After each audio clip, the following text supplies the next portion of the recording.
Welcome to the Flat Six Frequency Podcast. We're back in the pod bus despite the rain, and we got some interesting legends. Jeff, do you want to do the intros in this one? I don't think I'm even worthy of introducing this gentleman, man, because he is such a legend, and I'm like at a loss for words. So Frank, why don't you introduce our host? Why don't you introduce our host, man? Our guest, sorry. The host or the guest? All right, I'm the host. I'm Jeff, and I'm not from Miami. This guy here, we're interviewing this guy today. There you go. This is Frank. Jeff, welcome. You are a legend. I don't even know where to start. I don't even know where to start what he's done. Well, okay. Porsches. Max, engines. This guy's a legend. Engines. Bro. Engines. I mean, we talk Jeff, and engines goes hand in hand, right? So tell us a little bit about the type of engines that you guys, put together, and what it takes, and what is the outcome, and just give us a brief history about that, man.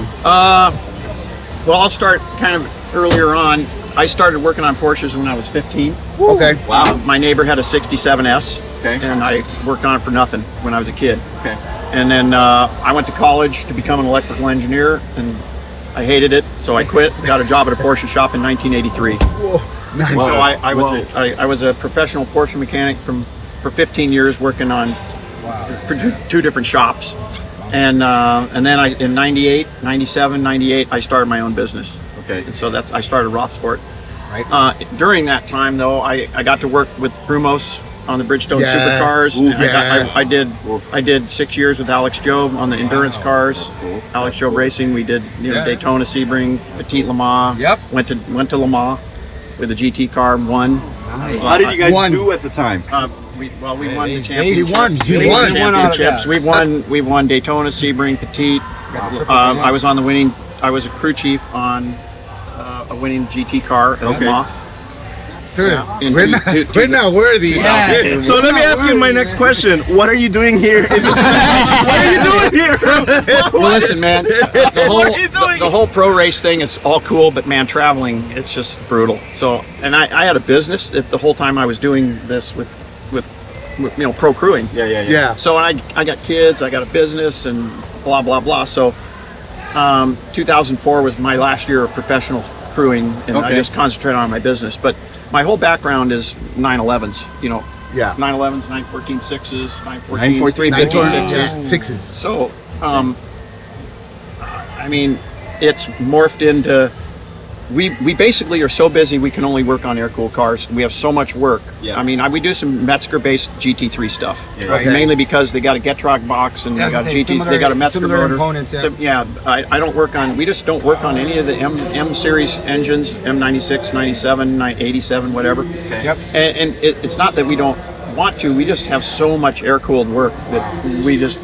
Is there a way? I just turn it down. Can I ask you- We're really specialists in the air-cooled field. And I want to ask you, just out of curiosity, what are your elevator pitch on your opinion on the M96, M97 engines? Do you really think they're as fragile as people should? It took a Be honest. Take a deep breath. I know. I was like, oh no. I always tell it like it is. I call them Subarus. Okay, fair enough. I do, Is that a and good one? that's kind of a derogatory term for when it comes to Porsche, but it's they are what they are. Yeah. It was Porsche's first foray into the water-cooled, boxer motor. Yep. And so, Hey, it is what it is. they are what they are. And he's about to blow a it's head not gas. it's not like Porsche didn't do some screw-ups in the air-cooled world. Yeah. With the 2.7 motors, the mag motors, the early turbo stuff. yep. It's not that great, but The reason I ask is because as an engineer, I tend to be like an M96, 97 apologist for a lot of folks because I tend to tell them it's overblown in my opinion. Yeah. My personal opinion. It's not. But I think it is overblown. But I do think that they are reliable for what it was Porsche figuring it out at the end of the day. And I tell people that all the time. You have to keep that in the back of your mind. And like any 911 or any Porsche engine, they're going to have their foibles. So going back to your line of work now, you said you have a lot of work with the air-cooled. Yeah. Is there a wait list for somebody that wants work done? Like, how does that work? right now, I don't take new clients that I haven't done business with. Okay. If they're not already a client, I respectfully decline because I have so much work That's awesome. that I got in trouble because I didn't say no, and so and then I had to make then you excuses. overcommit. Yeah, you over The engineer in you. so, You say yes to every problem. I mean, we have a bunch of manufacturers that we build. We build motors for Ron Emery for his 356s. Correct. We build motors for Gunther. We build motors for TJ Russell's Baja builds. wow. We build motors for Umlaut. Yep. We're doing a bunch of work with Zweck. Yeah. So I mean, I got those people. I can't like just not do it. Their business depends on my business. So I gotta. And typically a typical job, how long does it take? Yeah, lead time on the What's project. the turnaround time? Assembling an engine when you have all the parts is about a week. Wow, And then it goes on the dyno. That includes dyno time. Sure. Every motor we build goes on our engine dyno and gets mapped, broke in, whatever. Yep. You know, carburetors adjusted, MFI, CIS, whatever. Gotcha. So, but the front side of that, you have your disassembly, which is a solid day down to every nut and bolt, and then you got days of cleaning and prepping. Then we have a plating bucket, we got powder coating, we got mag chromating. You know, so Everything. all of the stuff In-house. We're not actually rebuilding motors; we're actually restoring them.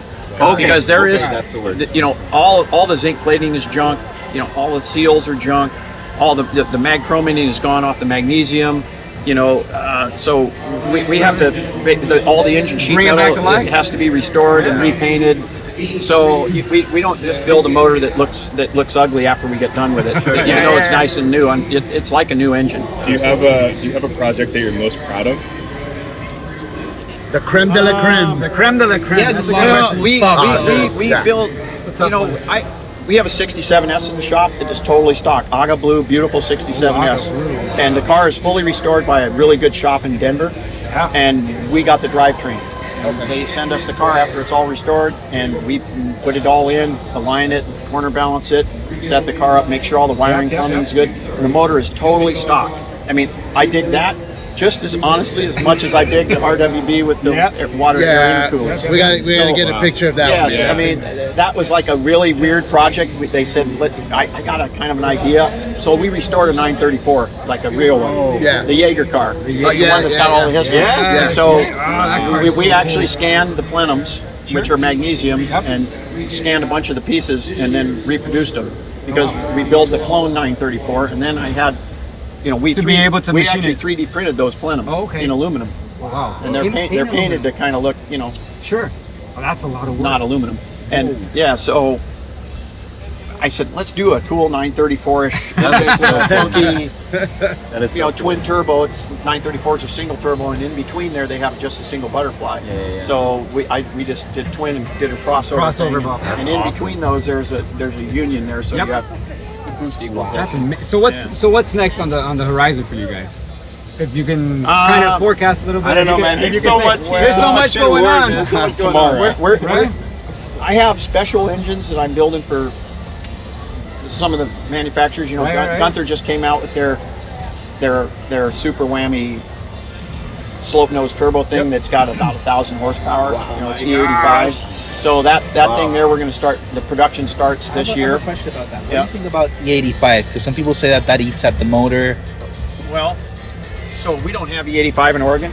You can buy it in a drum, which I had to do so we could dyno How the to motor. ship, yeah. And How to ship. there's two places detail in there. Portland that have it, and I just bought a 55 and we used it. But everywhere else, there's a lot of places that have it. I mean, a lot of guys use it, and it's awesome for turbo motors because of the knock, you know, ejection that it has and the cooling effect, the whole bit. But you got to use a shitload of it, and you can't let it. You can't let it sit. Can't let it sit. You can't Can't let it sit in a collection. So you know these all have flex fuel sensors now. So you just when you're going to store the car, you just throw a bunch of regular pump gas in and And then it'll drive it and get it all diluted, and then you can store it. But I see. Yeah. So, it's just the way it's going to have to be on some of these So- electric cars. Can you answer a question that we've all kind of thrown around here? yes.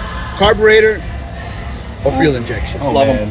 Well, Because he's getting an engine built. He's getting an engine. so I putting love him out them there. all, but I'm really an EFI guy. There you go. Oh, there you go. So If there's anyone to tell you that, it's him. Why the close-up? Why? It's one thing me saying it, So, it's something else. the legend says- Listen, yeah. the 67S is carbureted. It's got Yeah. Weber IDSs on it. I grew up working on Briggs and Stratton and lawnmowers. I actually was a professional lawnmower mechanic at age 12. Seriously. Yeah. Wow. You know, in Oregon you could get a job at 12 when I was a kid. Yeah. Seriously. Child labor laws weren't a thing. No. But anyway, I know carburetors, I know MFI, I know CIS, and you know all the EFI shit. Yeah. D-Jetronic. You know, somebody here has D-Jetronic. I think. Yeah. But man, you get EFI, you got, you know, automatically you got the altitude compensation. You know, you guys don't have to worry about that here, you flatlanders.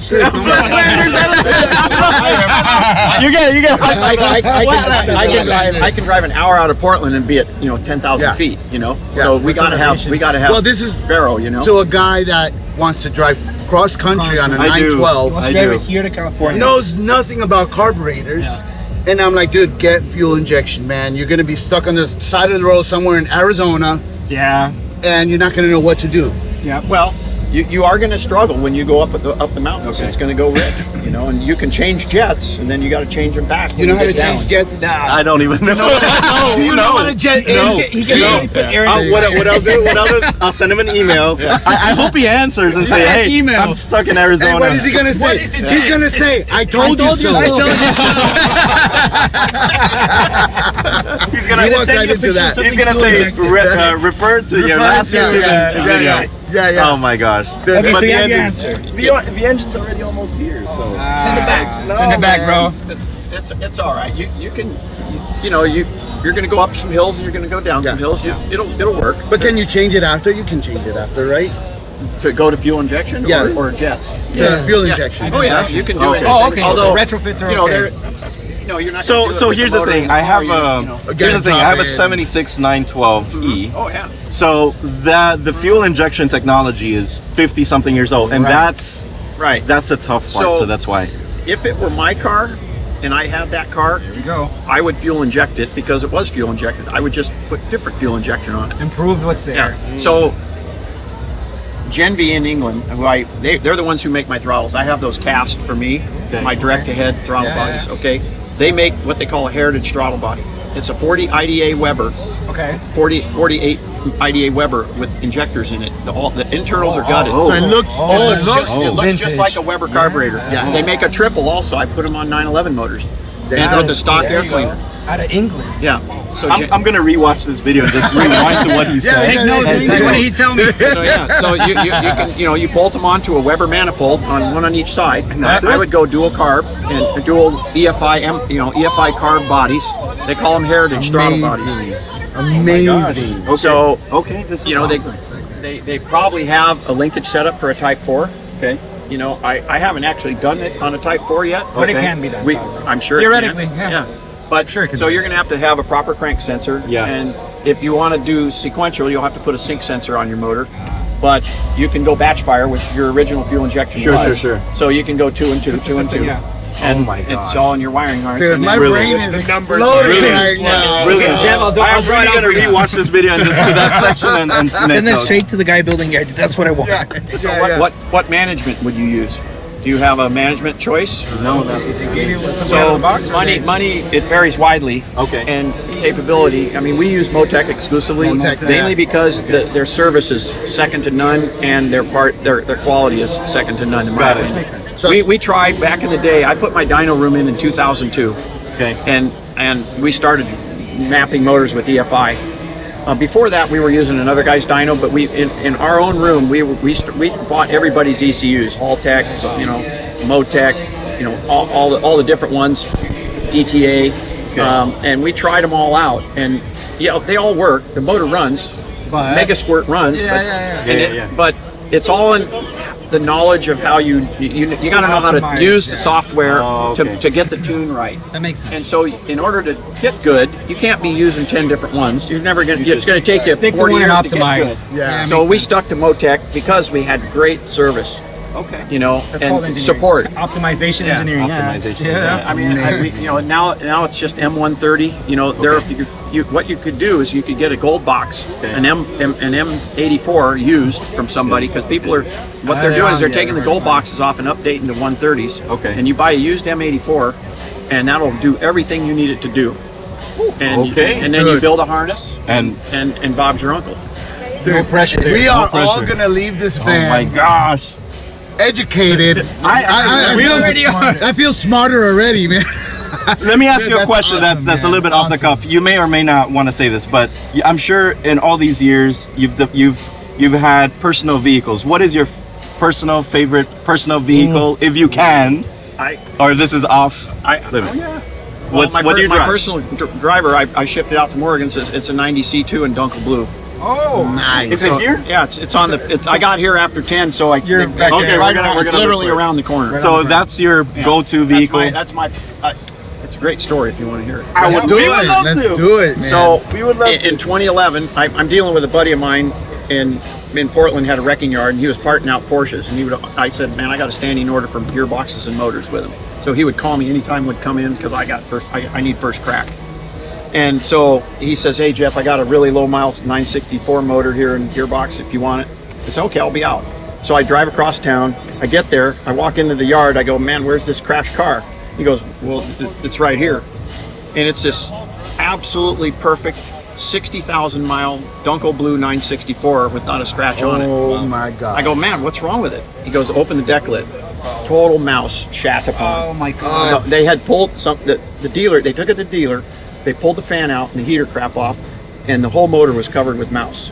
Now, all the tin, the laterals where the spark plug wires were, Yeah. covered with mouse. All gross. It stunk like hell. Wow. Then open the front trunk, like the cheese. fuel tank and the suitcase were all removed, the AC unit, Yeah. all removed, everything was bagged, all the fasteners, and it was just gross in there. Turds everywhere. It Wow. stunk.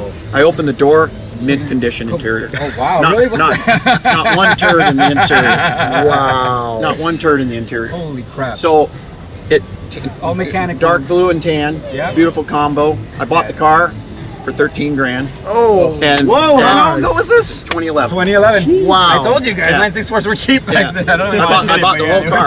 Took it apart. It took me a year. I rebuilt the motor, rebuilt the whole HVAC. Still original paint? Yep, most of it. We're gonna check it. We're Yeah. gonna check Check it it out. out. Yeah. Same color as my Cayman. Yeah, don't come. Yeah. It's super rare. I've never seen another one actually. Wow. I've seen Oh, Dunkel Blue, but I have not seen no, another no, Dunkel Blue 964, 964.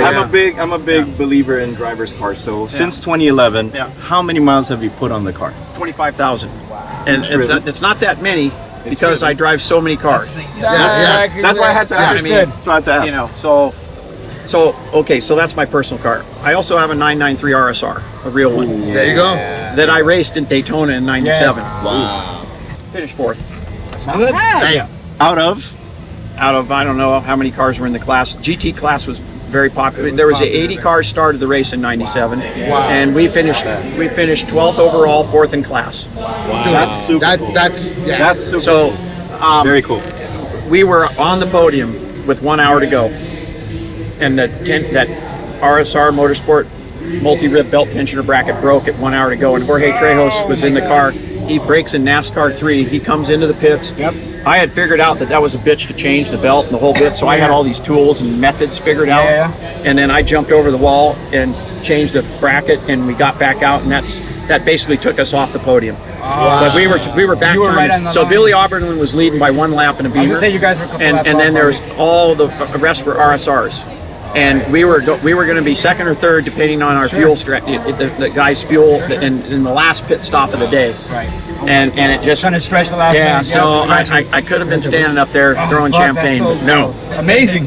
So But still, I what had a story, man. Dude, I had a that's customer amazing. come to me in the summer of '96 and say, I want to go to Daytona, and I've got this. He has a Strosek bodied 964 C4, and he says, I want to convert it. And I go, man, you can't do that. They don't allow C4s, and your car's too heavy and outdated. And I said, you need this. And I just had received the brochure for the 993 RSR from Porsche Motorsport. And I gave it to him. I said, this is what you got to have to race that race if you want to do okay. Just went right off the. And so a off the catalog. a month later, he comes into the shop. He says, "Well, you want to go?"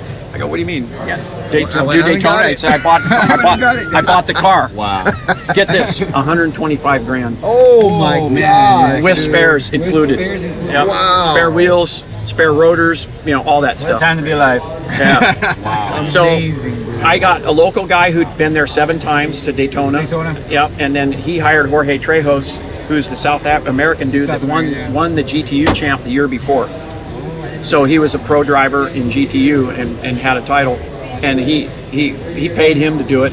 And because of my experience with Brumos, and I worked for Brumos on the Bridgestone supercars, I knew all the guys at Brumos, and they have. So you have the car, you got the drivers, and you got the team. That's a great. We only had the car and some drivers. I'd never done a pro race then yet, but it was all club racing. For me. That's amazing. Wow. So What a story. yeah, so we go and I have Brumos crew it, the fuel rig, the whole bit, and Jim Bailey and those guys, and it was awesome. That was one of the funnest things I've ever done.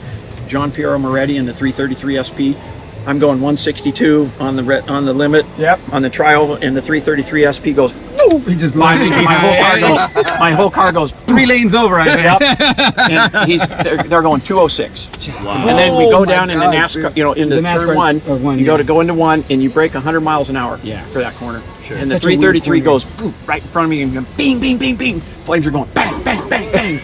You're hoping you don't catch fire. Wow. Aspirated 12-cylinder, man. It's just so sick. That is insane. Amazing. Yeah, Max Angelelli and all those guys, man, Mad Max, and it was a good time, man. That's really awesome. good time. That is, I'll never forget it. Thank you for sharing that. Yeah. Thank you for being on the bus and being Bro, listen, not for nothing, but what an honor. I can sit and talk to this guy all the way to Oregon if we drove right now, and I can have so much stories. I learned so much, man. Hey, can I shout out to the ZWEC people though? Do it. Hey, listen, I got COVID going back to Portland in 2020 at my first ZWEC show.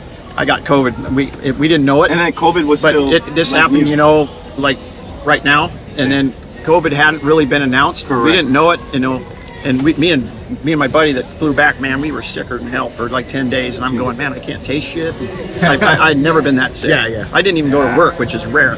And but anyway, my first WEC was awesome, and this is probably my, I don't know, 5th one. I think I missed 1 year. I think I missed one DRT. But the ZWEC people put on an awesome show, man. Thank you, Alan Sunil.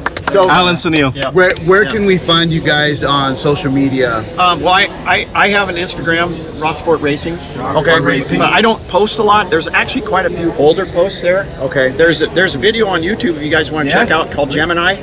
Okay. Okay. One of my customers had a Cup car and he wanted a street version of the 964 Cup, so he built a twin, a white Cup car, and we did a motor in that. And he did a film. He did a little film in my shop and some driving. That's cool. It was a collaboration between some guys in LA and myself. That they did the interior, I did the drivetrain, and this guy lives in Canada. He's a doctor up in Canada. Really cool cat. Very cool, man. That's Very cool. awesome. Very cool. Jeff, man, thank you very much. Frank. Oh, wait, whoa. What? Little souvenir. Hopefully it makes it into one of his beautiful cars. I'll sport this baby on Dunkel. Oh! Yes! Dude, that is awesome, man. Thank you very much. Thank you. All the best to you, man. Awesome, man. Thank you for coming on, Guys, be sure to check out RothSport Racing and the legend right here. Yeah, there you go. There you go. Thank you. Cheers.